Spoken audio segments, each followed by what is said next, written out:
Alors déjà, je vois que vous ne me connaissez pas. Ça, c'est plutôt une très mauvaise nouvelle. La bonne nouvelle, par contre, c'est que vous allez apprendre à me connaître. Très rapidement, Xavier, 34 ans, pour encore un mois, malheureusement. Voilà, comédien amateur depuis quelques années dans l'école de Cathy, depuis 1 an et demi maintenant, avec un nouveau projet dans le vif dont on va vous parler là dans quelques minutes. Allez, je tire. Tiens pas. Ça me revient. Socio. Ta gueule! Tu vas nous faire repérer. Alors j'ai rejoint l'école de Cathy, une famille, il y a 1 an et demi. J'ai fait pas mal d'écoles de théâtre, d'impro, théâtre à Paris.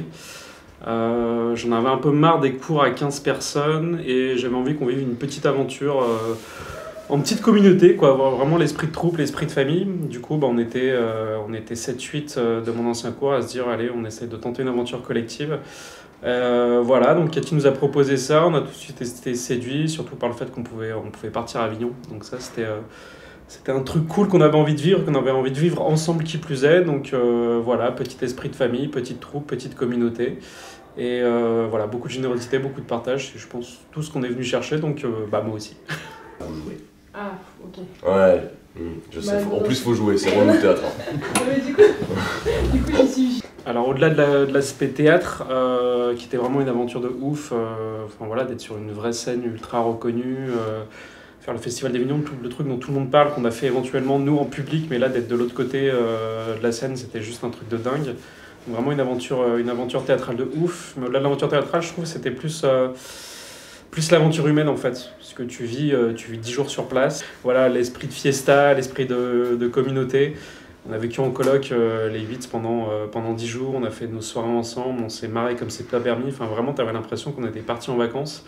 C'est juste une aventure humaine de dingue quoi. Mais, au niveau de l'histoire, c'est en gros le fil rouge, c'est un jeune paysan qui a été élevé à la dure par son père, qui manque énormément de reconnaissance, qui part à la guerre et qui se trouve de la reconnaissance à travers les hommes qu'il peut rencontrer au cours de cette guerre-là. Maire de Jouy-en Joseph! Ouais! Je suis heureux de vous accueillir dans la maison du peuple! Dès les deux promis avant!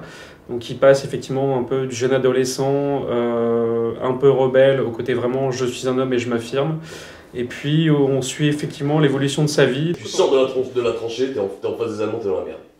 Donc c'est vital pour toi de lui dire mais je peux pas partir, qu'est-ce que je fais si je suis dehors? Au fur et à mesure que il vit des épreuves, que ce soit dans les tranchées, que ce soit à l'hôpital parce qu'il est blessé de guerre, que ce soit dans les traumatismes psychologiques qu'il est en train de vivre. Et au fur et à mesure, ça lui fait perdre progressivement un peu de son humanité. Tes yeux sont bons. Regarde-le, souris, tout de suite. Et pas joli. 6 traits. Voilà, le citron, est-ce que tu pourrais me le faire? Si, très. Voilà, 6 traits. exactement. Alors du coup, mes coéquipiers, forcément, je suis obligé de dire qu'ils sont géniaux, sinon je vais me prendre une chasse. Non, ils sont vraiment, ce qu'on a vécu à Avignon était tellement ouf que repartir avec eux, c'est forcément que du kiff. Donc je sais qu'on va se marrer, qu'on va passer des super bons moments. Celui qui a plus progressé, je pense, c'est Alexis. Je lui trouverai une nourrice. La nourrice coûte! Nous pourvoirons à la nourrice. Viendrez-vous nous voir? Désormais? Chaque dimanche.